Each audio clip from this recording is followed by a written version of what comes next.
Olá, senhores estudantes. Estamos aqui dando continuidade à nossa disciplina de Física Geral e Experimental para o curso de Ciências Biológicas e estávamos na aula passada falando sobre o efeito Doppler, que é um fenômeno que acontece quando fontes de emissão de ondas, elas estão se deslocando em relação a quem vai receber essas ondas, quem tem a parte da recepção.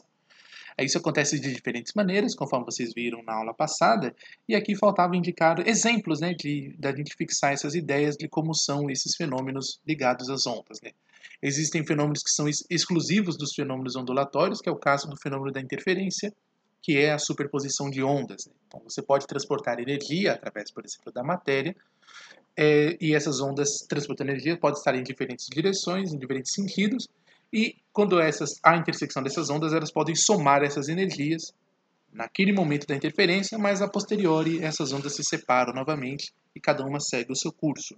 A gente viu esse tipo de fenômeno ocorrer.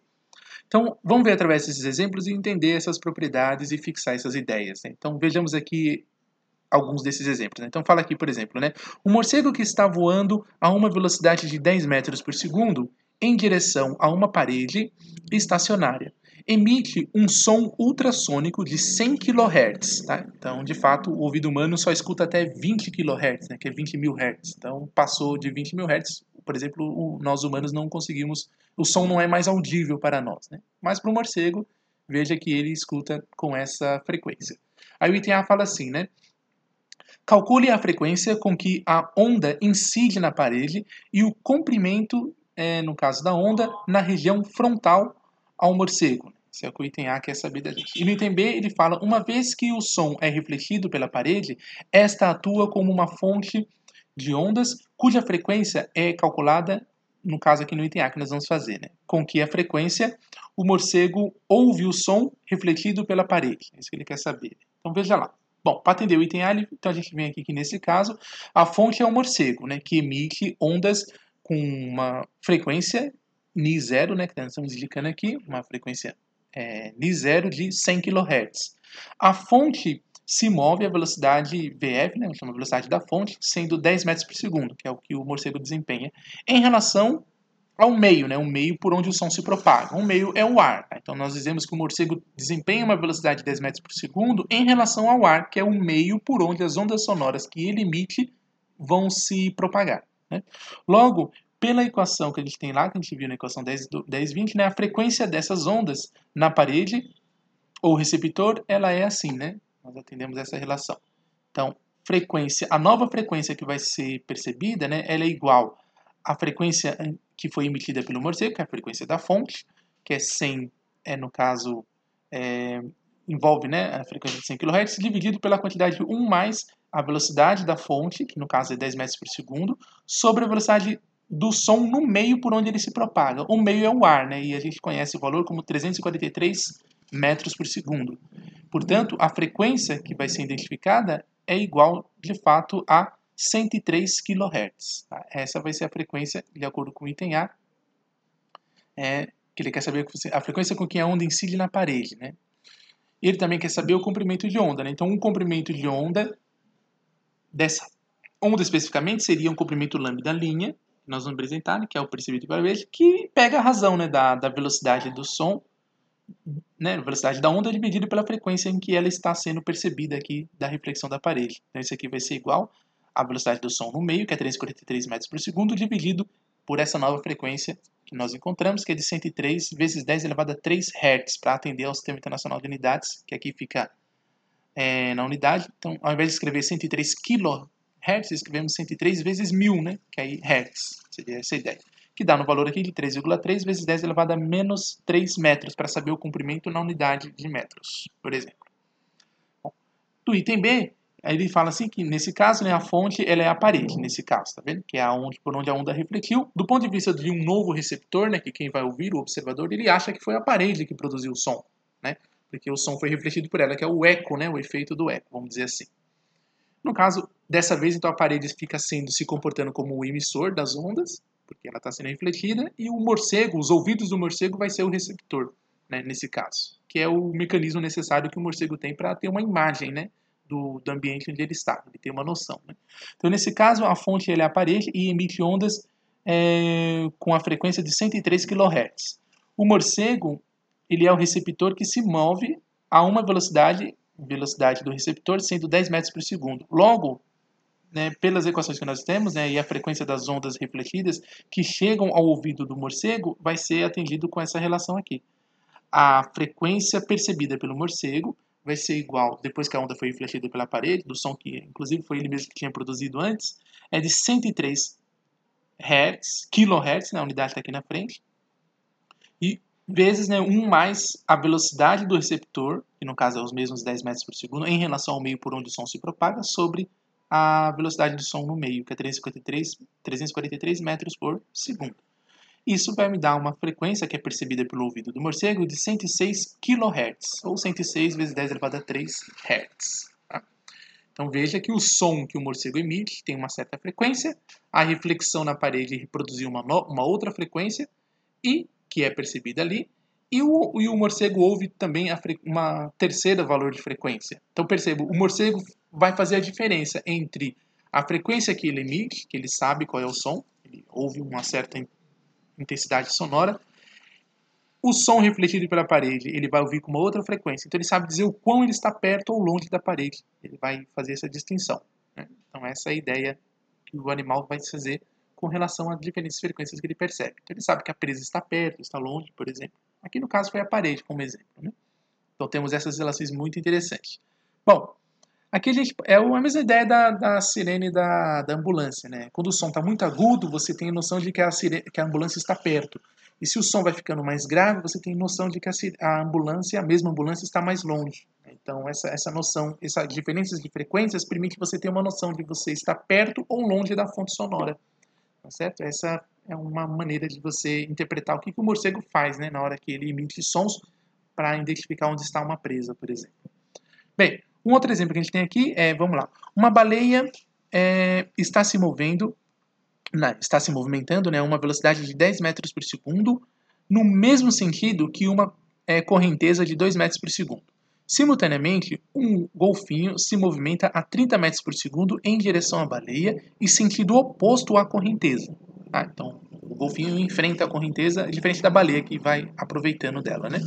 Bom, a baleia emite um som de 9,74 kHz. Ele quer que determine, no caso do item A, ele quer que determine com que frequência o golfinho ouvirá esse som que a baleia está emitindo. No item B, determine o golfinho responde com um som de frequência igual ao do ouvido, do que ouviu, né, no caso, né, para ter a resposta, né? Com que frequência a baleia ouvirá esse som? Ou seja, ele quer saber qual o som que a baleia vai ouvir como se fosse uma reflexão. É que nesse caso não é reflexão, mas se o golfinho vai imitar a mesma frequência que ele ouviu, então você pode dizer que essa nova fonte sonora, que seria o golfinho, é como se ele estivesse refletindo o som, vamos dizer assim, entre aspas, né? Apesar de que não ser, né? Mas de toda forma o mecanismo acontece da mesma forma, né? Então, com que frequência que a baleia vai ouvir esse som? E aí considere que a velocidade do som na água, no mar, é de 1.500 metros por segundo. Tá? A água é um fluido com maior densidade do que o ar, então realmente vai aumentar a velocidade do som de propagação ali. E aqui tem uma ilustração dizendo essa ideia. Né? Então aqui teríamos a velocidade da fonte, que no caso é a baleia, que vale mais 10 metros por segundo. Então estou imaginando aqui, de acordo com essa cena, a baleia se deslocando para a direita, no sentido positivo do eixo de orientação que nós vamos representar aqui. Aqui no caso, a velocidade da fonte valendo menos 10 metros por segundo corresponderia quando o golfinho se move aqui para a esquerda, né? Porque relativamente, né, a baleia se desloca para a direita, que é mais 10 metros por segundo, mas relativamente a baleia vê o golfinho se aproximar dela, vamos dizer assim, né? O movimento ele é relativo. Então, nesse caso, o golfinho estaria se deslocando com menos 10 metros por segundo em relação à baleia. Só que no caso da baleia, ainda tem a velocidade do meio, que é o fluido por onde tanto as ondas sonoras estão se propagando, quanto as fontes produtoras de som, né, que no caso é a baleia e mesmo o golfinho. Então temos que levar em conta essas velocidades. Então, ou seja, para a baleia, nós temos lá que ela desempenha uma velocidade de 10 metros por segundo da esquerda para a direita, nesse nosso ponto de vista aqui. E a velocidade do meio também é mais 2 metros por segundo, a baleia está acompanhando a correnteza. Então, significa que a nova velocidade que a baleia desempenha envolve a velocidade do som que vai ser, no caso, desempenhado pelo som, envolve pegar a velocidade do som no meio, que é de 1.500 metros por segundo, mais a velocidade do fluido, né, que é o meio por onde o som se propaga. Eu tenho que somar essa velocidade, a nova velocidade que o som vai desempenhar. Aí eu vou ter, no caso, 1.502 metros por segundo vai ser a velocidade que sai da baleia aqui, né, que está emitindo. Bem, por outro lado, nós temos aqui, e o golfinho desempenha uma velocidade de menos 30 metros por segundo, que ele se desloca da direita para a esquerda, nesse caso, aqui. E o som que o golfinho vai emitir, que é ilustrado por essa onda senoidal aqui embaixo, né, estaria dizendo lá que a velocidade que o golfinho emite vai ser, no caso, a diferença da velocidade que o som se propaga no meio, que é de 1.500 metros por segundo, só que subtraindo esses 2 metros por segundo, porque o golfinho está indo contra a correnteza. Então vai ser a velocidade, é a diferença, né? A velocidade do som que ele emite, menos. Então o som tem um atraso com relação ao som que a baleia emite, porque o som da baleia se soma, né, à velocidade do meio, no caso do golfinho, se subtrai. Então aí a velocidade que alcança a baleia, né, que o som foi emitido pelo golfinho, imitando a frequência que a baleia produziu, então funciona, entre aspas, como se fosse uma reflexão de som, cuja velocidade vai ser de mais 1.498 metros por segundo. Ok? Essa vai ser a velocidade produzida aqui, que vai ser percebida. E aí, a velocidade do meio fica sendo de menos 2 metros por segundo, porque o meio estaria se deslocando aqui da esquerda para a direita do ponto de vista do golfinho. Enquanto que a velocidade do receptor, que seria quem vai perceber o som, que no caso é o golfinho, é a baleia, né, vai ser de mais 30 metros por segundo. Então essas trocas de sinais tem que ter bastante cuidado para não confundir, né? Então veja, a velocidade da fonte, que seria a baleia, ela desempenha com essa velocidade aqui de mais 10 metros por segundo. Ela vai estar indo da esquerda para a direita. Aqui seria o som, do ponto de vista do golfinho, né? Que a velocidade, no caso, no sentido oposto, seria de menos 10 metros por segundo, visto pelo golfinho, né? No caso, desempenhando. A baleia vê o golfinho se aproximar com essa velocidade. Então, do ponto de vista da baleia, é como se ela estivesse em repouso e ela vê o golfinho se aproximar com menos 10 metros por segundo. Tá certo? Então, essas informações que estão aqui embaixo é do ponto de vista da baleia. E essas informações aqui em cima são do ponto de vista do golfinho. Tá certo? Ou vice-versa. Poderia inverter esse raciocínio e daria a mesma coisa. O importante é você fixar um eixo de orientação para você indicar o sentido positivo e depois fazer a leitura de cada um deles separadamente. Então, vejamos lá, né, para a solução do problema. Né? Então, esse exercício ele pode ser resolvido, né, de várias maneiras, conforme ele fala aqui, e daremos uma resolução a partir das considerações das figuras ao lado. Né? Então, a magnitude da velocidade da onda será, no caso, de 1.502 metros por segundo na situação A e 1.498 metros por segundo na situação B, que é a figura abaixo. Né?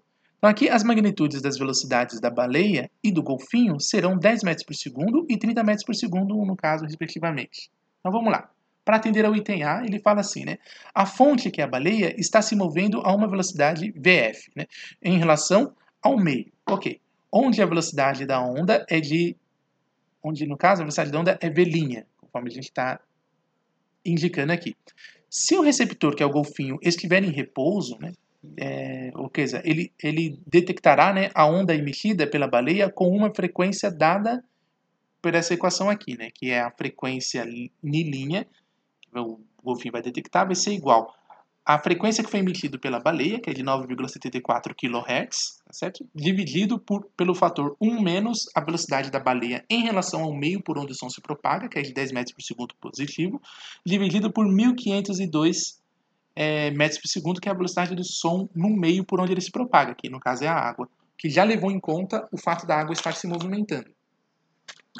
Certo? E aí, nós temos aqui no caso essa consideração para se fazer, né?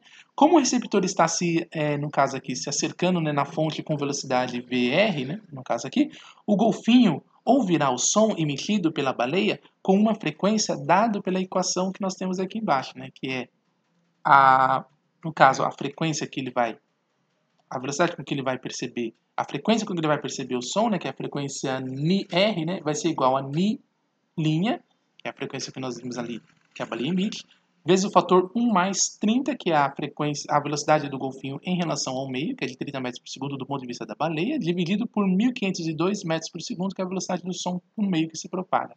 Então, vai ser igual, então, à frequência que a baleia está emitindo, que agora a gente sabe, né, que é 9,74 kHz, vezes esse fator 1 mais 30 sobre 1.502, dividido agora, tá vendo, por essa expressão aqui, que eu passo para lá dividindo, né, porque esse cara aqui é conhecido, Tá? 1 menos 10 metros por segundo dividido por 1502 metros por segundo. Isso vai dar, então, que a frequência percebida pelo receptor vai ser de 10 kHz. Okay? Bom, isso atende a que o item A queria saber, no caso, né? No item B ele fala, né? A fonte, que seria o golfinho, né? Um outro contexto, tá certo? Está se movendo com uma velocidade de 30 metros por segundo em relação ao meio, onde a velocidade da onda é de 1498 metros por segundo. Se o receptor, que é a baleia, estiver em repouso, né? Ele detectará, na verdade, uma onda emitida pela baleia com uma frequência dado por essa equação aqui, né? Que é a frequência nilinha, vai ser igual a 10 kHz, que é a frequência que a baleia emite, dividido pelo fator 1 menos 30 metros por segundo, que é a velocidade do golfinho, dividido por 1498 metros por segundo, que é a velocidade do som no meio do ponto de vista do golfinho, que é o som que ele emitiu. E a gente vai ter então, né, que como a baleia está se acercando da fonte a uma velocidade de 10 metros por segundo, então a baleia ouvirá o som emitido pelo golfinho com uma frequência dado por essa relação aqui, que é a frequência do receptor, Nr, que é igual a Ni, no caso aqui, é Ni' vezes o fator 1 mais 10 dividido por 1498, que vai ser igual então a essa relação, que é 10 kHz, que é essa frequência Ni aqui, vezes 1 mais 10 dividido por 1498, que ainda é dividido por 1 menos 10 dividido por 1498. Então aqui dá simplesmente uma relação que envolve que a frequência vista pelo receptor, que no caso é a baleia dessa vez, vai ser a baleia vai ouvir o som emitido pelo golfinho, cuja frequência vai ser 10,27 kHz. Tá? Por mais que o golfinho imite o som que foi produzido pela baleia, na hora que ele emite o som que alcança a baleia vai variar a frequência por conta do movimento dessas fontes, que é o movimento da baleia e o movimento do golfinho. Tá? Então isso mostra que quando você produz uma onda, quando ela é produzida pela fonte, na hora que ela se propaga, ela tem vida própria, né? Ela obedece aos efeitos do meio e à relação dos movimentos que você está relativa a ela. Então, esse é um tipo de fenômeno relativístico, né, que você tem com relação ao movimento do som. Então, estudo de ondas sempre envolve fenômenos relativísticos. Né? No caso aqui, a gente tem com relação a isso. Tá bom?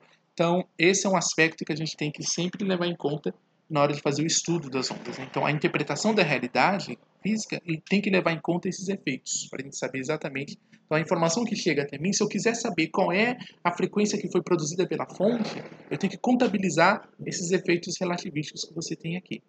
Então, é muito importante esse tipo de interpretação com relação ao efeito dos sons. Né?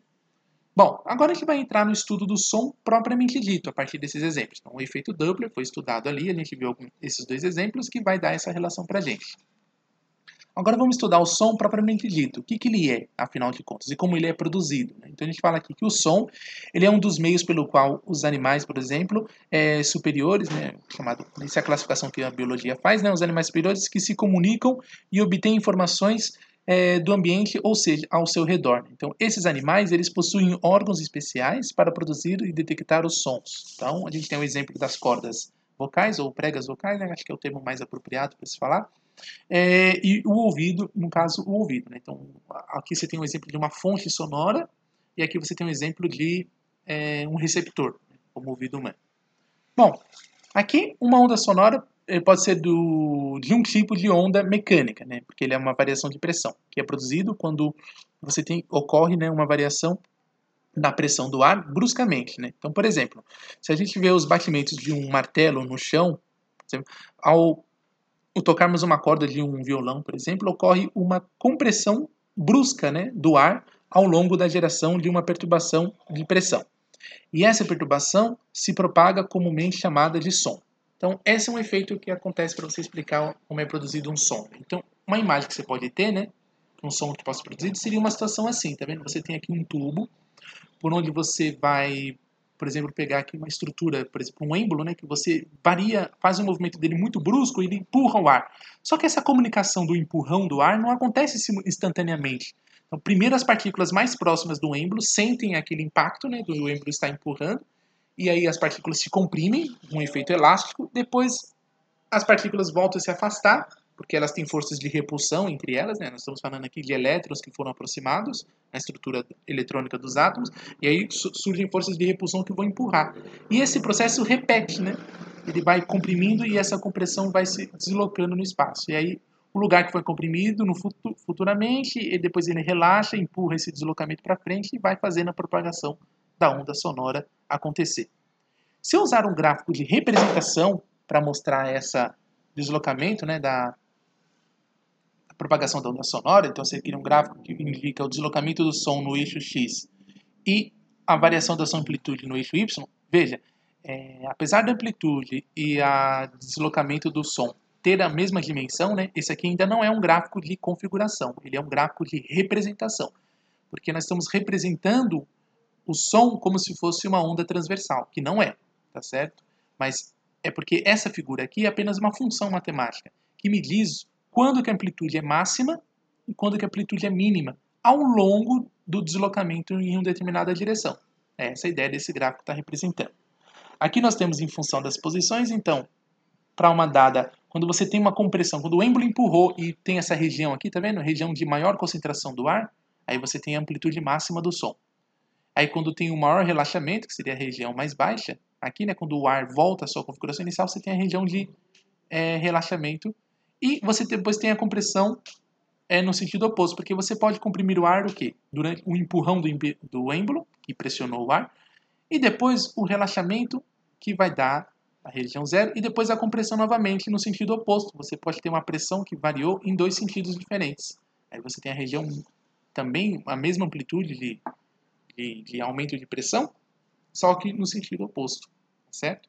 Do movimento que ele está realizando. Então, você pode ter uma compressão do êmbolo aqui da esquerda e aqui da direita, o ar da frente também comprimindo. Tá? Então, esse é um aspecto que ele mostra aqui na figura, né? E dizendo aqui, por exemplo, na situação A, né, dessa figura aqui que a gente está vendo, ele fala, por exemplo, que a variação na densidade do ar no interior do tubo no instante t, e no caso do B, a gente tem aqui que é o deslocamento horizontal y dos elementos de volume do ar em função da posição x no instante t também. No caso da situação C, ele fala aqui que é a derivação da pressão P em função da posição x no instante t. Você tem aqui uma ideia de representar a variação da pressão, essa vai uma leitura mais apropriada aqui para o significado do som, né, que é aumento e diminuição de pressão ao longo do tempo, conforme o tempo passa, ou no caso em função das posições também. E aí temos a interpretação do que vem a ser o som propriamente dito. Aí, qual que é a ideia? A ideia é buscar um modelo que represente a maneira como o som está sendo produzido, ou seja, a maneira como a pressão do ar está variando, por exemplo, que é o efeito da propagação do som. Eu posso usar uma função senoidal ou uma função cossenoidal para representar esse som. Tem outras maneiras de você emitir esse som. Né? Por exemplo, o batimento cardíaco, ele de longe tem um formato senoidal. Né? O batimento cardíaco tem aquela forma bem particular, né? Tem uma assinatura muito específica, né, de como os batimentos cardíacos. É um exemplo de produção de som, que está muito longe de ser representado através de uma função senoidal. Mas, de qualquer forma, nós vamos fazer aqui um modelo só para representar uma onda sendo produzida de forma bem simples, né? Uma forma bem regular. Aí você tem uma analogia com o que a gente fez com as ondas transversais, onde a gente representou, por exemplo, lá nas ondas transversais, nós representávamos aqui a amplitude da onda, no lado esquerdo. Aqui, dessa vez, vai ser a amplitude da pressão, porque nós estamos falando de uma onda de pressão, que é o chamado som. Então, aqui vai representar a pressão. Aqui, quem multiplica a função seno é a amplitude máxima da onda. No caso das ondas transversais, a gente chamava de A, né? Essa amplitude máxima, como vocês podem ver na aula anterior, né? Aqui no curso. Dessa vez, para ondas de pressão, então nós dizemos que a amplitude é a pressão máxima, que é o P0 aqui. Seno, que é a maneira como a onda se comporta, conforme a gente viu ali no gráfico, e aqui vem a fase da onda, que é Kx menos ωt. K é o número de ondas que é produzido numa determinada região do espaço, e x é a posição específica onde você está percebendo a onda se propagar, menos ômega é a frequência angular, que está associado a essas imagens, né, porque a gente associa, no caso, esse gráfico, né, da função senoidal, por exemplo, pensando nesse trecho aqui, está associado ao movimento circular, que é a maneira que a gente consegue equacionar aqui, né, como a gente pode ver na aula passada que eu expliquei no caso de ondas transversais. E o tempo é o instante de tempo em que você vê aquele som sendo emitido em alguma posição. Isso é equivalente a dizer, né, que a pressão que eu vou medir vai ser igual à pressão máxima, que é P0, vezes seno dessa quantidade, 2π, que é a associação com o ciclo trigonométrico, né, vezes o fator x dividido por lambda, que é o comprimento da onda, Esse comprimento de onda, eu só posso entender, conceber essa ideia do comprimento de onda se eu usei um gráfico de representação para a onda sonora. Porque eu consigo ter uma função senoidal sendo representada, aí eu posso dizer que o comprimento da onda do som tem a ver com a amplitude máxima aqui, né? No caso, por exemplo, pegar esse ponto mínimo e esse ponto mínimo, que aqui o gráfico está mostrando, essa distância, esses pontos têm o mesmo comportamento, né? Que aí seria o ponto mínimo, máximo de pressão no sentido negativo aqui, e aqui é o ponto máximo, né? Que seria o vale da amplitude do som que está sendo produzido, né? Com a pressão máxima. Aí eu vou ter então um comprimento de onda sonora a partir dessa leitura. Eu não consigo ver o comprimento de onda sonora aqui, vamos dizer assim, né?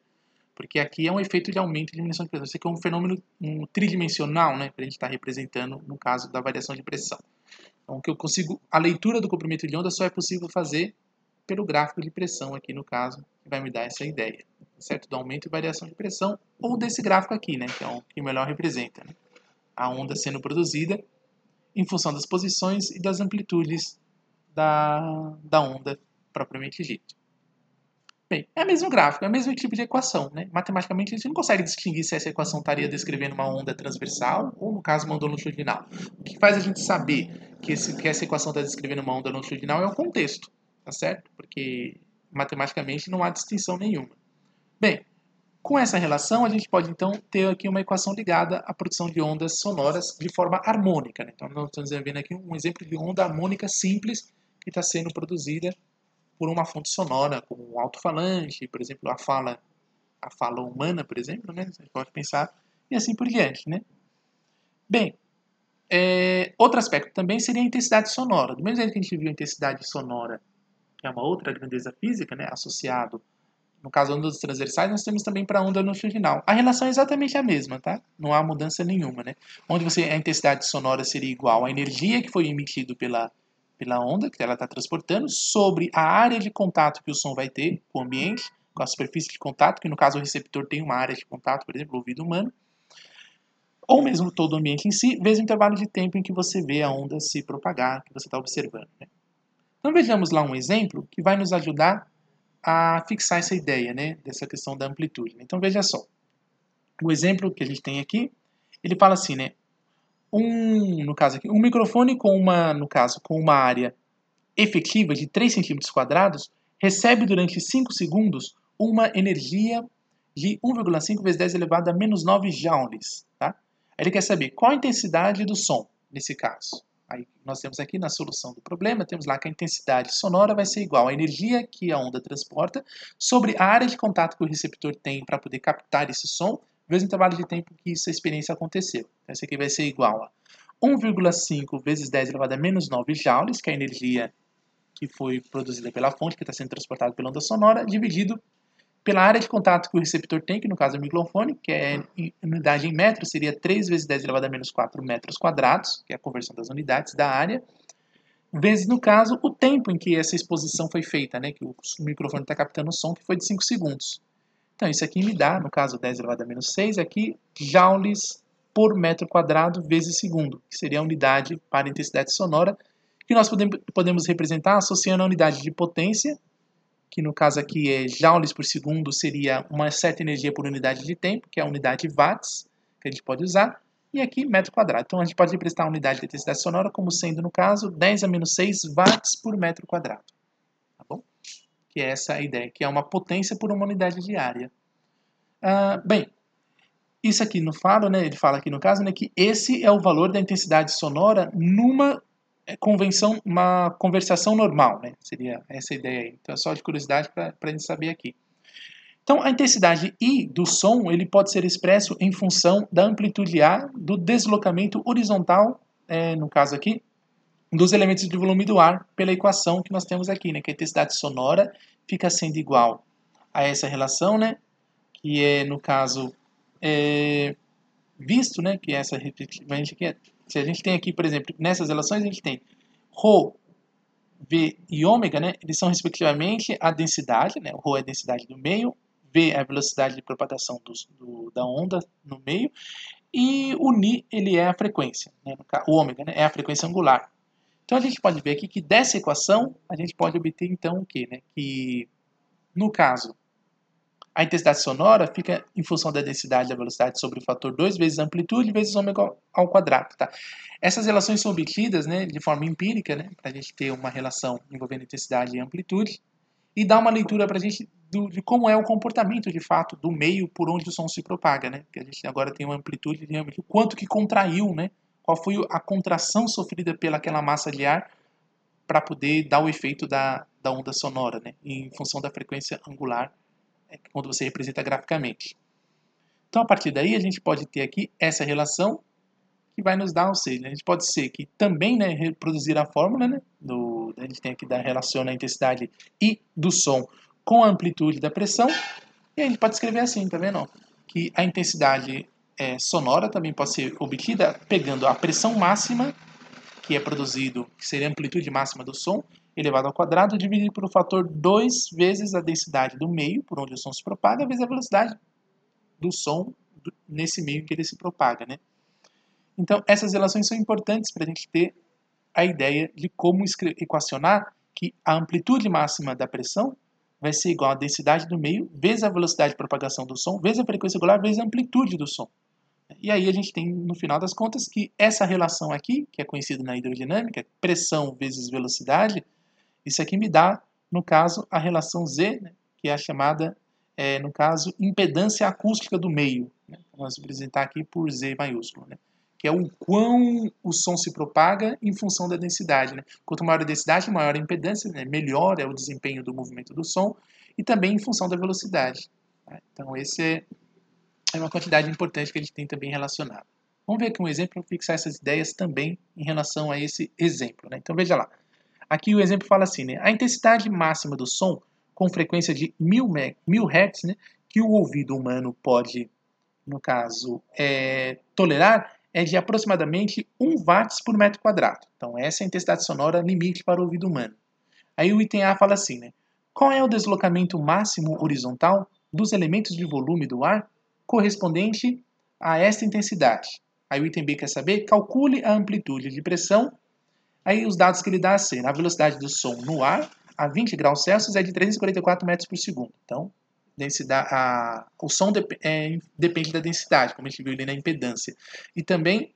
E a densidade depende da temperatura, então você pode ir interligando essas relações. Né? Então, ele dá esse dado, que o som aqui considerado é na velocidade de 344 metros por segundo.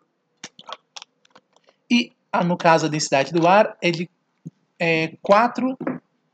No caso, né, a intensidade do ar seria, no caso, né, ele é de 1,2 kg por metro cúbico. Então, ok. A solução desse exemplo, então, fala assim, no caso do item A, ele fala o deslocamento máximo, que seria igual à amplitude A, ok, que o ar vai realizar, é de intensidade igual à densidade do ar vezes a velocidade do som no ar dividido por 2. Então, vamos lá. Vezes, né, a amplitude, que é o que ele quer saber, vezes essa relação aqui, que é 2π vezes a frequência, que é a chamada frequência angular. E tudo isso ao quadrado. Isso implica, então, que a amplitude fica sendo 1 sobre 2π vezes f, que é a frequência, raiz quadrada de 2 vezes a intensidade dividido para a densidade vezes a velocidade. Só isolei o termo que eu quero calcular o valor. Né? Então, substituindo os dados, obtém-se aqui, no caso, que a amplitude ele vai ser igual a 1 dividido por 6,28, que eu vou considerar o número π nesse valor, né? 6,28, já multiplicado por 2, né? Vezes 10 elevado a 3 segundos a menos 1, que seria a frequência do som nessa situação. Segundos a menos 1, porque um sistema internacional de unidades eu vou poder casar as unidades, então é melhor escrever o Hertz dessa forma. Aí aqui fica então raiz quadrada de o fator 2 vezes 1 watts por metro quadrado, que é a potência limite do ouvido humano, que ele pede para considerar, dividido pela densidade do ar, que é 1,2 kg por metro cúbico, que multiplica a velocidade do som no ar nas condições em que ele propôs aqui, que é 354 metros por segundo. Resultando, então, que a amplitude do som vai ser de 1,1 vezes 10 elevado a menos 5 metros. Tá? Então, essa é o alcance do som, né, quando a variação, né, da pressão acontece nesse intervalo de espaço. Bom, isso atende o item A. Né? No item B, ele fala que da intensidade, que a gente pode escrever em função da pressão máxima ao quadrado dividido por 2 vezes a densidade vezes a velocidade do som no ar, né? Isso implica, então, isolando aqui a pressão que eu quero calcular, vai ser igual a raiz quadrada de, no caso, intensidade vezes o fator 2 vezes a densidade do ar vezes a velocidade do som no ar. Aí, substituindo aqui os dados obtidos, a gente tem então que a pressão máxima vai ser igual a raiz quadrada de 1 watts por metro quadrado, que é a potência máxima que o ouvido pode ouvir, vezes o fator 2, que multiplica 1,2 kg por metro cúbico, que é a densidade do ar, vezes 354 metros por segundo, que é a velocidade do som. Ou seja, isso aqui dá igual aproximadamente a 28,7 newtons por metro quadrado, que é a unidade de pressão, tá certo? E essa é a pressão máxima que o ouvido pode suportar de maneira saudável, né, no seu funcionamento, do som que foi emitido, tá? Então, como o P0 ele é a variação máxima da pressão, né, com relação à pressão atmosférica normal, cujo valor é de aproximadamente, a pressão atmosférica é de 1,01 vezes 10 elevado a 5 newtons por metro quadrado, tá ok? Essa é a pressão atmosférica. Então, o resultado obtido mostra que essa variação é muito menor do que a pressão atmosférica. Olha que interessante, né? O ouvido humano pode suportar uma pressão muito intensa, assim como todo o organismo da gente, todos os seres que vivem na Terra, né, aguenta uma pressão nessa intensidade, tá vendo? De 1,01 vezes 10 elevado a 5 newtons por metro quadrado, que é uma intensidade bem maior, né? Olha, nós estamos falando aqui de 100 mil vezes maior, né, do que essa intensidade aqui. Mas o que machuca o ouvido, vamos dizer assim, se eu exagerar na produção de um som, é a variação da pressão. Se a variação for grande, nessa quantidade aqui, ó, é que machuca, né, vamos dizer assim, né, compromete talvez o funcionamento do ouvido nessa situação. Então, independentemente de ser uma onda sonora, né, se a gente fosse pensar numa variação de pressão, por exemplo, de pressurização, né, também não pode acontecer uma variação tão grande assim, tá vendo? Como a gente está vendo aqui. Como já aconteceu em aviação, né, às vezes, né, os aviões têm despressurização muito grande, e aí, mesmo que não seja uma variação de pressão oscilante, que é o que caracteriza o som, mas seja apenas uma variação grande, veja que já é 28,7 newtons por metro quadrado, já é suficiente para machucar os ouvidos, né, como relatam as pessoas que passaram por fenômenos de despressurização. Bem, aí isso atende, no caso, ao item B, apenas ele queria saber qual era a pressão máxima, qual é a variação de pressão máxima que o ouvido humano pode suportar de maneira a não prejudicá-lo, né? Então aqui a gente vê também o que o ouvido humano ele pode detectar, no caso, intensidades sonoras que são desde 10 a menos 12 watts por metro quadrado até 1 watts por metro quadrado, que é o limite superior, né? Então aqui, devido a esse grande intervalo, né, uma escala logarítmica de base 10 a gente pode utilizar aqui para definir os níveis, né, no caso, né, de intensidade sonora, que a gente vai chamar aqui de beta. Ok? Esse nível de intensidade sonora que é o mais famoso, conhecido como decibel, que é uma escala. Qual que é a ideia de você usar uma escala logarítmica, igual a gente fez para os gráficos bem no início do nosso curso aqui, né? Usar logaritmos permite você fazer mudanças de base. Então, ao invés de eu ficar de olho nessas quantidades aqui, 10 elevado a menos 12, né, no caso, ou mesmo 1, eu posso olhar só para o expoente. Então, olhar para o expoente 12, quando eu falar 12 decibéis, eu já estou correspondendo, né? Não é bem assim, né? A gente vai ver aqui especificamente como é que é. Mas, quando eu ver o número 12, quando eu falar 12 watts por metro quadrado, você já subentende que é 10 elevado a menos 12. O 10 fica subentendido. Aí você consegue montar uma escala mais linear, né? Que ficaria só 12, 11, 10, 9, 8, por exemplo. Ao invés de você ficar falando 10 a menos 12, 10 a menos 10, né? Isso é muito feito também na química, né? Quando você fala de pH e pOH, né? Que é no caso, pH mede o índice de acidez, né, de uma substância. Lá também é uma escala logarítmica, né? Ao invés de você falar que a ionização dos átomos de hidrogênio, das moléculas de água acontece na taxa de, sei lá, 10 elevado a menos 7 íons de hidrogênio por unidade, que é ionizado numa substância. Você fala, nossa, mas aí 10 a menos 5, 10 a menos 4 ionizados, né, átomos ionizados no meio aquoso, né? Então aí você vai dando nível de acidez. Você fala, não, o pH é 7, o pH é 5, o pH é 3, né? Então você olha só para o expoente nessa escala, né? Aqui vamos fazer o mesmo raciocínio para facilitar. No caso específico dos decibéis, ele é definido assim. Que beta seria a unidade de decibéis, tem que pôr o fator 10, né? Porque senão o Bel, né, que seria a unidade original aqui, no caso, né? Aí seria assim, logaritmo apenas da razão entre a intensidade sonora e que é percebida, que é detectada, pela intensidade de zero. Então você tem que ir à intensidade sonora e zero é a intensidade de referência, que no caso é o valor mínimo que nós estamos adotando lá, que é 10 a menos 12 watts por metro quadrado. Então, pego a intensidade que eu estou ouvindo o som, divido pela intensidade mínima, essa razão vezes o fator 10 tem a unidade em decibéis. Tá? Se fosse só essa razão em logaritmo, seria o próprio Bell. Né? Mas é melhor escrever em decibel, que ficam números mais utilizáveis, né? Mais do cotidiano. Então, a gente tem aqui que nos limites da faixa do nível de intensidade sonora, né, audível para o ser humano, teríamos, então, 0 decibel seria o valor mínimo, você chama de não estou ouvindo mais, mas na verdade é 10 a menos 12 watts por metro quadrado. Tá? É que esse esqueminha aqui, esse cálculo, quando eu tenho que a intensidade sonora exatamente igual a I0, vai ficar o número 1 aqui, logaritmo de 1 é 0. Então esse é o truquezinho, né, dessa escala. Então, quando a intensidade sonora que eu estou ouvindo for exatamente igual à intensidade sonora mínima que eu posso ouvir, eu chamo isso de 0 decibel. E, no caso, quando aqui for a intensidade máxima, que vale 1 watts por metro quadrado, dividido por 10 elevado a menos 12 watts por metro quadrado, que é a intensidade mínima, esse número vai dar 10 elevado a 12 positivo. A regra de logaritmo faz com que a gente tenha que deitar o expoente, né? Então fica aqui 12 vezes 10 que dá 120, e o logaritmo fica, no caso, o logaritmo no caso de 10, que vai dar exatamente 1. Aí, então você pode escrever 120 decibéis, que seria o limite superior que a gente pode ouvir. Então são obtidos a partir das intensidades sonoras de 10 a menos 12 watts por metro quadrado e 1 watts por metro quadrado, que corresponde aqui. Né? Então 0 decibel corresponde a uma potência que eu estou, uma intensidade sonora de 10 a menos 12 watts por metro quadrado. E no caso 120 decibéis seria o limite máximo do ouvido humano, que é a saudável, né? Que é de 1 watts por metro quadrado. Então a gente tem aqui que os decibéis, que é essa intensidade sonora representada nessa escala, vai ser 10 log de 10 a menos 12. Tá vendo? Aqui eu estou fazendo as continhas que eu havia falado, né? Eu acabei não apontando aqui para onde vem esses números, né? Então a gente vê uma tabela que a gente pode observar a intensidade sonora e que tipo de som, que tipo de fonte está emitindo eles, a gente pode ter uma tabela olhando essas relações. Então aqui você teria o tipo de som, aqui a intensidade que geralmente ele é produzido, né? E aqui é o nível de intensidade, no caso, em decibéis, que é uma escala mais popular que a gente tem para representar ela. Então veja só, por exemplo, no limiar da audição, que seria o som mínimo, né? A gente teria então que a intensidade fica em torno de 10 a menos 12 watts por metro quadrado. Isso é chamado 0 decibel. No caso aqui, você tem aqui que no caso da respiração normal, né, uma pessoa respirando normalmente, ela produz uma intensidade sonora de 10 elevado a menos 11, tá vendo? Está bem próximo do limiar do ouvido humano. Isso corresponderia a 10 decibéis.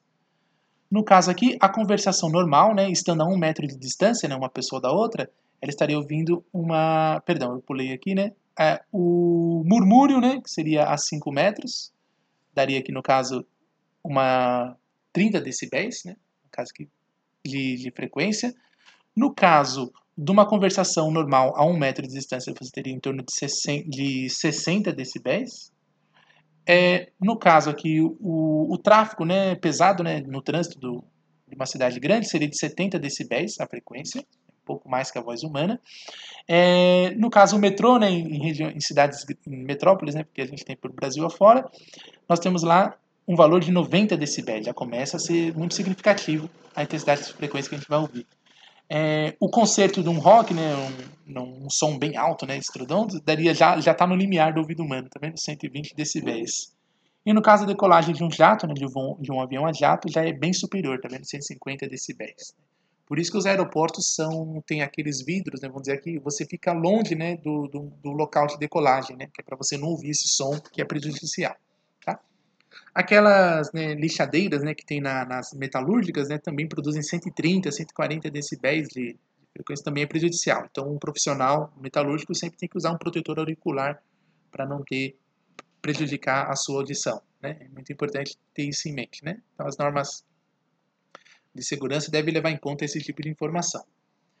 Temos aqui também, né, uma relação que envolve, né, a chamada intensidade do som, medida em decibéis, aqui eu posso representar graficamente, em função, no caso, aqui de um gráfico de campo de audibilidade, né, o quanto que a gente pode ouvir. E aí, nesses tipos de limiar, né, do ouvido e da audição, nós temos essa relação, tá vendo?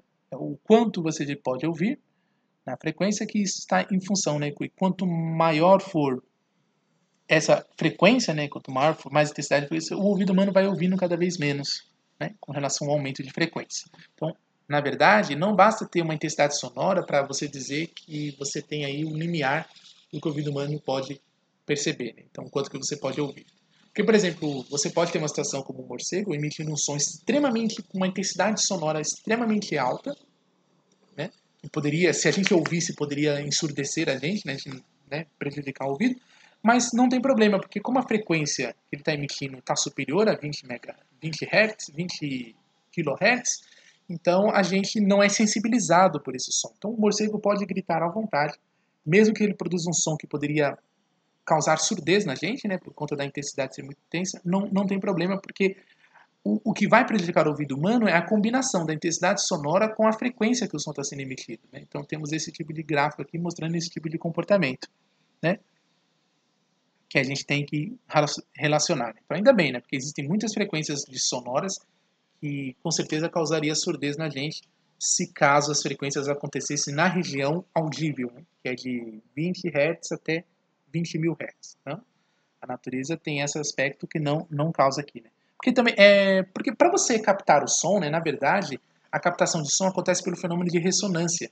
Então, eu preciso que o tímpano do ouvido ele absorva a energia. Então, não basta a energia passar pelo tímpano do ouvido, né? Ela tem que ser absorvida por ele. E aí o fenômeno da ressonância é que é capaz de mostrar o quanto que o tímpano vai vibrar em relação à frequência de som que está sendo estudado. Então, no caso, a frequência produzida por um morcego, por exemplo, ela é uma frequência muito intensa. Então, não importa a intensidade da onda sonora que ele está emitindo. O máximo que vai prejudicar é as presas que ele está querendo capturar, que podem ficar atordoadas com aquele som intenso que ela está produzindo, caso a presa ouça esse som, né? E acho que não é o caso, né? Que o ideal que o morcego tem, no caso, é que a presa não ouça ele emitindo o som, né? Porque aí, senão, a presa vai fugir na primeira oportunidade, né? Então, aí não vai conseguir captar. Na verdade, ele produz um som ideal para que as suas presas não ouçam, né? Mas, de toda forma, se o morcego estiver gritando assim, mesmo que ele esteja produzindo um som muito intenso perto do seu ouvido, esse som, o tímpano do ouvido não entra em ressonância com essa frequência, com esse som. Então não vai absorver energia. E o perigoso para o ouvido é se houver essa absorção dessa quantidade imensa de energia. Então se a absorção não ocorre, não tem problema nenhum. Não, pode ser um som, pode ser uma intensidade super intensa ou baixa, não tem problema. Não vai afetar o ouvido de maneira alguma. Tá? Bom, então a gente conclui aqui uma parte que é ligada ao comportamento do som, né? E a gente pode entrar propriamente no efeito da acústica, né? Propriamente dito, né? Aqui, que é o efeito ligado a essas relações que envolvem o que a gente chama de ultrassom, né? Que é o aspecto da bioacústica propriamente dito.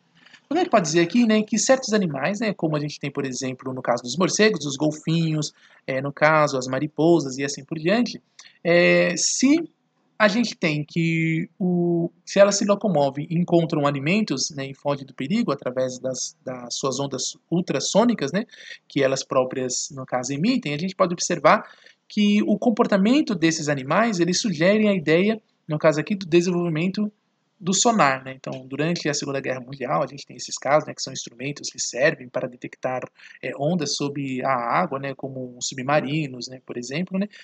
E também, né, para a gente poder aqui, no caso, avaliar a profundidade do mar. Então a gente pode imitar o que muitos animais já fazem, né, que é emite um som, espera ouvir o eco, né, que é o som refletido, e ele sabe quanto tempo isso demorou, ele tem uma noção qual é a distância.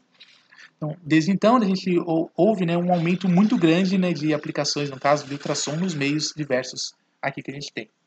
Bom, como o ultrassom está fora da faixa da frequência que a gente pode ouvir, a frequência audível, no caso do homem, ele pode ser empregado, né, em intensidades bastante altas, não tem problema nenhum, porque o ouvido não entra em ressonância, então ele não absorve essa energia, então nunca vai correr o risco de ser afetado, né?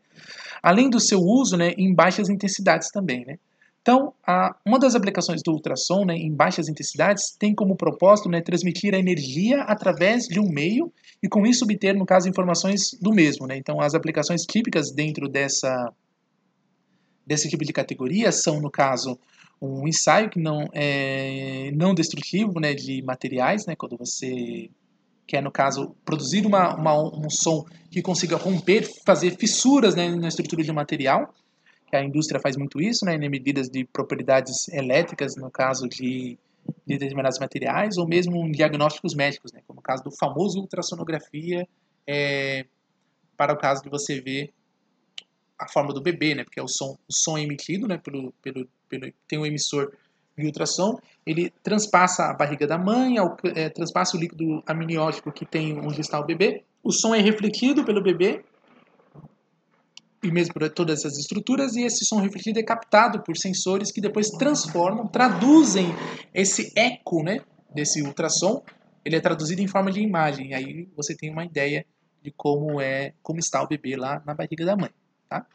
Bom, a gente tem também aqui as aplicações de altas intensidades, que é como os objetos que produzem alteração no meio, né, através do qual a onda se propaga.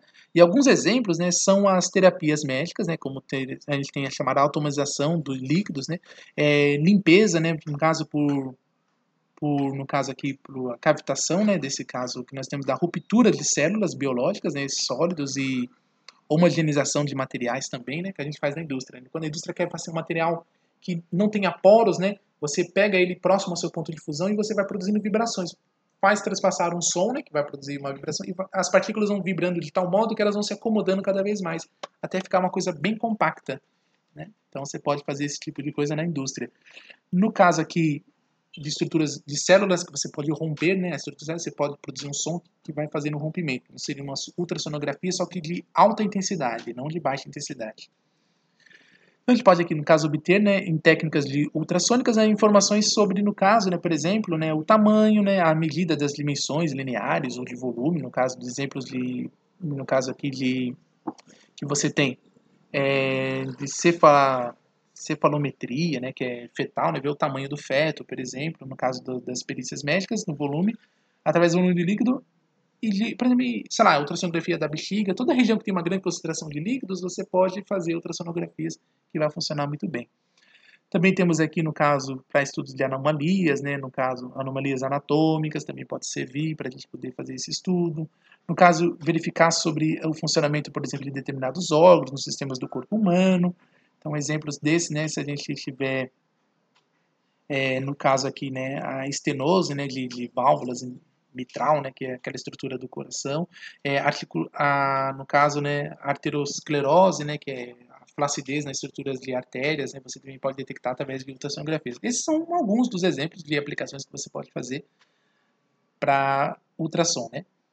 Para formações de imagem, né, as técnicas envolvem essas equações, nós podemos obter esse tipo de relação aqui, né, veja, né, que no caso, né, as informações diagnósticas, né, sobre a profundidade das estruturas do corpo, né, elas podem ser obtidas, no caso, enviando-se, né, um pulso de ultrassons através do corpo, né, e mediando-se um intervalo de tempo que você tem entre a intensidade da emissão, o momento que você foi da emissão do pulso e da recepção do eco, né, como o pulso que eu havia citado para vocês, né, muitas vezes, né, a gente pode ter esse tipo de relação e podemos equacionar isso, né, e dizer que no caso, né, onde Ni aqui vê a velocidade de propagação do pulso, né, com ultrassônicos no meio, né, e no caso podemos dizer essa distância, né, que seria envolvendo essa velocidade, né, a variação de tempo sobre o fator 2, porque 2 é porque o som demora o tempo para ir e o mesmo tempo para voltar, né, então essa é a relação que a gente pode obter, e aí você tem os efeitos ligados a uma maneira de ter a representação de uma imagem sendo produzida. Por exemplo, quando você vê aqui a intensidade, no caso, é representada aqui no eixo vertical, e aqui no eixo horizontal em função do tempo, né? Então a gente pode ter essas relações envolvendo a intensidade que você emite, tá vendo? Um emissor de som. Você tem o eco, que é a reflexão de um objeto, por exemplo. Você pode medir o tempo que vai e o tempo que volta, ponto a ponto, né? Então você pode fazer um mapa do eco, né? De cada região. O som foi, essa região está mais longe, essa região aqui está mais perto, essa região está extremamente longe, e assim por diante. Aí você vai mapeando um órgão, por exemplo, através desses pulsos. E você pode traduzir esse mapa depois em forma de imagem. Tá? Aí você pode ir medindo diferentes intensidades do som ao longo do efeito. Né? Então o detector vai pegando as diferentes intensidades, porque ainda tem efeito de absorção, né, das ondas sonoras nesse processo. Aí você pode formar imagens como essas daqui, né, vindas desses processos de ultrassonografia. Tá, ok? Então, essas imagens não é imagem real, você não fotografou diretamente aquele objeto que você está filmando, né, no caso. O que você faz você fez um mapa do eco, né? Essa região escura seria a região onde o som está muito baixinho, o eco está muito baixinho. A região mais clara é na hora que o eco ficou muito intenso. Então, isso que a gente chama isso que é reproduzir uma imagem, né? É um gráfico de densidade sonora que você está vendo aqui. Só que essa densidade sonora, de propósito, corresponde ao formato real do objeto que você está querendo ver, que você não pode ver diretamente. Ok? Então, região clara é região de grande densidade sonora. É o eco muito intenso. E a região escura é região de baixa intensidade sonora. Tá? Então, é assim que a gente tem uma imagem. Por isso que as imagens que você vê, por exemplo, no caso do feto, né, da barriga da mãe, é relativamente sempre do mesmo jeito, vamos dizer assim, né? As cores, as tonalidades de cor que o equipamento usa é sempre as mesmas, porque ele leva em conta, na verdade, esse mapa que foi traduzido. Né? Então não é uma fotografia, né? Por exemplo, a cor da pele, por exemplo, da criança não consegue ser vista aqui, por exemplo, vamos dizer assim. Por quê? Porque pelo som, o som não tem absorção diferente, né? Por cor de pele, por exemplo. Então não faz sentido esse tipo de imagem. Mesmo que eu represente, eu posso até fazer uma representação computadorizada com a cor da pele baseada na cor da pele da mãe ou do pai, ou coisas desse tipo. Mas é puramente especulação. Agora, a forma do bebê, o formato da criança, ou de uma imagem que você queira ver de uma maneira geral, isso é preciso, tá certo? Porque o formato é o que o eco pode nos trazer de informação. O formato do bebê, isso sim. Agora, a cor dos olhos, né, cor de pele, essas coisas não dá para ser percebida aqui, tá? Porque não faz sentido. A não ser que tivesse uma propriedade específica, né, ligado à absorção do som por conta da concentração de melanina, qualquer coisa assim. Então não faz sentido essa leitura. Então, quando você vê, às vezes, um gráfico colorido de ultrassonografia, é uma coisa pictórica, né? Ela não é de acordo com o que é real lá. É que você está agregando ao software, né, mais informações extras, né, além do que o Echo foi capaz de fornecer, o mapa, né, que ele conseguiu fornecer para a gente. Então, essas relações a gente pode equacionar tudo isso, né, e obtendo aqui no caso que se a gente tem que F seria a frequência inicial do ultrassom, né, a gente pode representar dessa forma, né, e que V cosseno seria a componente da velocidade do sangue, né, na direção de incidência do ultrassom. Então, você pode também estudar o fluidos, né, como é que o sangue está fluindo, por exemplo, nas artérias. Isso eu também posso mapear, posso ver, né, porque o eco vai ficar variando freneticamente, né? Imagina, o sangue, enquanto está preenchido de sangue, o eco tem uma grande intensidade. Quando o sangue fica ausente, que é o fato dele estar se movendo, você tem um eco de menor intensidade. Então você pode fazer um mapa em movimento, na verdade. Você está fazendo um filme agora, né? É um mapa só que em movimento. E aí você tem animado, né? Com uma animação. Aí você pode ter então que a variação de frequências que o eco está sendo percebido durante, porque ou seja, quem está refletindo se comporta, do ponto de vista do receptor do ultrassom, ele enxerga aquele eco como sendo uma fonte sonora que produziu o som, né? Isso que o detector, o computador não sabe dizer que o som foi e voltou. O detector não tem essa percepção, ele só percebe aquilo que chega até ele. Então eu posso medir dessa forma, por exemplo, né, essa variação de frequência como sendo uma imagem que a gente pode ter, né? O som é emitido, ele bate no obstáculo, volta, e aí você tem essa diferença, né, de frequências para você detectar e saber a profundidade, né, em que você está, por exemplo, no caso de um sonar, na profundidade do mar, né, são maneiras de perceber essas distâncias, ok? Então, eu posso fazer um mapa das distâncias e aí você depois computadoriza isso e transforma numa imagem conhecida, né? Bom, as propriedades dos ultrassons, né, que a gente também tem para observar, algumas delas são essas, né, que é a razão entre a intensidade da onda refletida, a gente chama de IF aqui, né, e a intensidade da onda incidente, né, chamada I0, ele fornece para a gente o chamado coeficiente de reflexão da intensidade, né, que é chamado R, que seria igual à intensidade IF dividido por I0, que seria igual, então, a essa relação aqui, que é a impedância sonora em A menos a impedância sonora em B, que seriam os pontos de observação ao quadrado, sobre essa razão aqui, pela soma, né? Diferença pela soma. E aqui I ele é a intensidade da onda refletida, I0 é da onda incidente, e ZA é a impedância acústica, né? Do meio A, e ZB seria a impedância no meio B, né?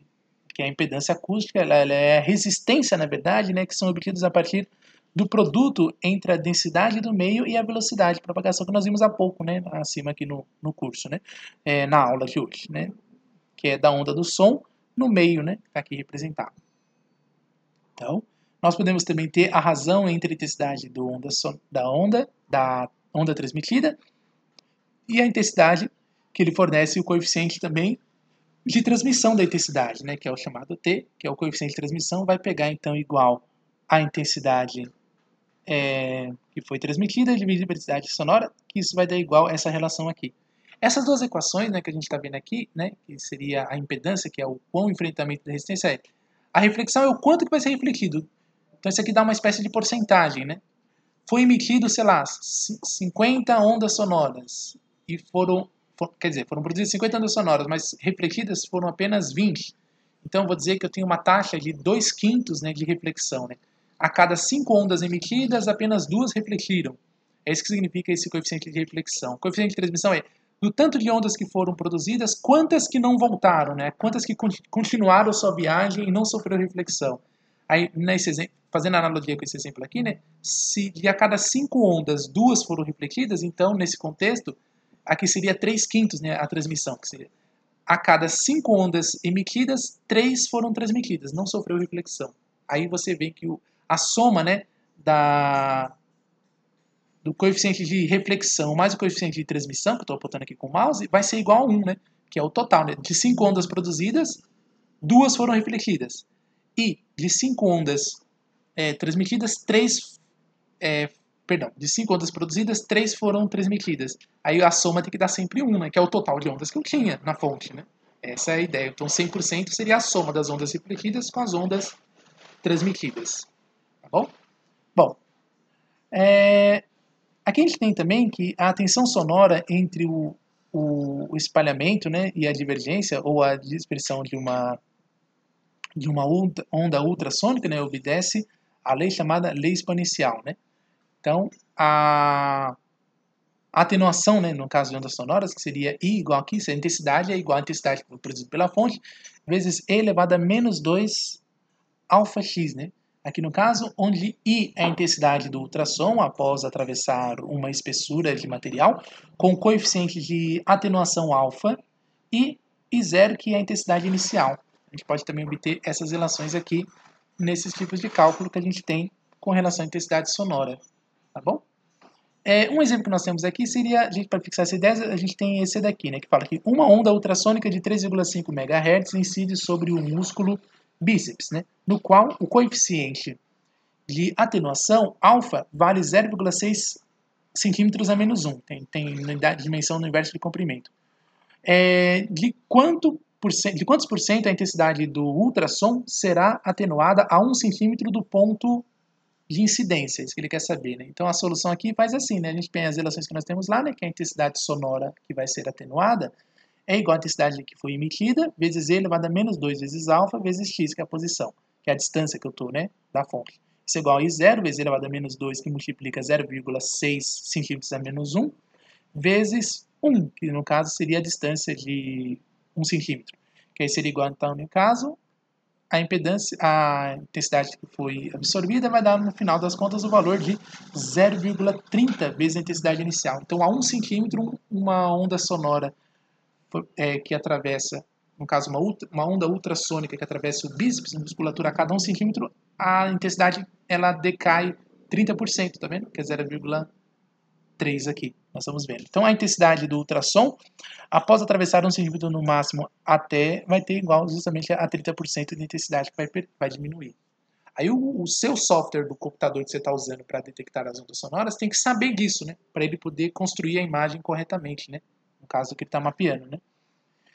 Temos também outras aplicações, como a fisioterapia ultrassônica, né, que é devido à dispersão da energia de ondas no meio, né, a gente pode haver uma elevação da temperatura no tecido, né? Então, por exemplo, no caso do bebê, a gente tem que tomar cuidado e usar sempre baixas intensidades para não haver aquecimento do líquido amniótico, do próprio tecidos do bebê, porque isso pode afetar os processos fisiológicos. Mas quando eu faço de forma intencional, a gente tem então que está sendo, você pode ter fazer análise desse tecido aquecido, né? Então, em alguns casos é possível aumentar a temperatura de tecidos vários graus, podendo até mesmo, né, danificá-los, né? Então, utilizando-se de forma similar à radioterapia. Devido a esse tipo de propriedade, esse tipo de aquecimento induzido, a fisioterapia por ultrassom é aplicado, no caso, né, para o tratamento de tenocino, né, de inflamações, né, no caso, né, inflamações da bainha do tendão, né, que o pessoal fala nessas técnicas, né, que eu estou lendo apenas o texto que está mostrando alguma dessas aplicações, né, e também no caso bursite, que é uma inflamação que também tem nas articulações, né, no caso aqui mialgia, né, artrite, né, tudo ligado às articulações, né, o dorso lombar, né, e doenças na articulação, né. Às vezes a cartilagem, né, dos tendões podem ser com temperatura, você pode reconfigurar essas estruturas e acabar com essas inflamações, né. Então, na fisioterapia ultrassônica, geralmente, né, a frequência dos instrumentos varia de 1 até 3 MHz, segundo esses dados aqui, né, e a sua intensidade é de 0,25 a 3 watts por centímetro quadrado, né. Então, cada aplicação ela pode durar de 3 a 50 minutos, conforme ele fala aqui, durante 10 dias. Aí a pessoa resolve esse tipo de problema. Alguns efeitos biológicos do ultrassom que deve ser levado em conta, a gente tem no caso, né, que é a chamada cavitação ou formação de cavidades, de bolhas, isso é perigoso, né, no meio líquido.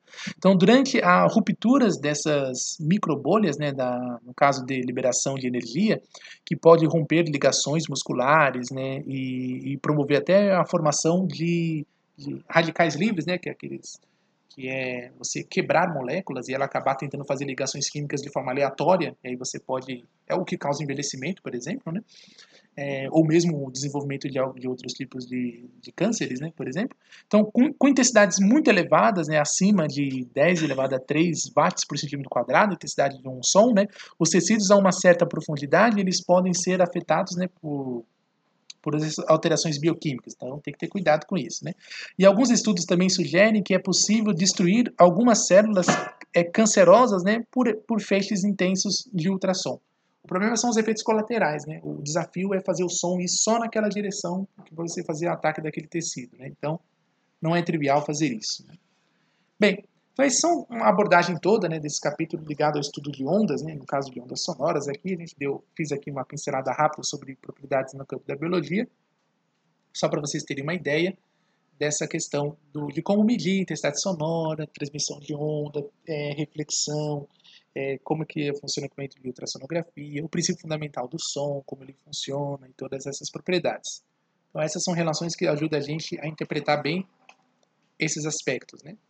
Bom, na próxima hora eu vou tratar então dos exercícios referentes a esse capítulo e a gente faz a finalização dele, tá certo? Com a parte do estudo de ondas, ok? Então, até a próxima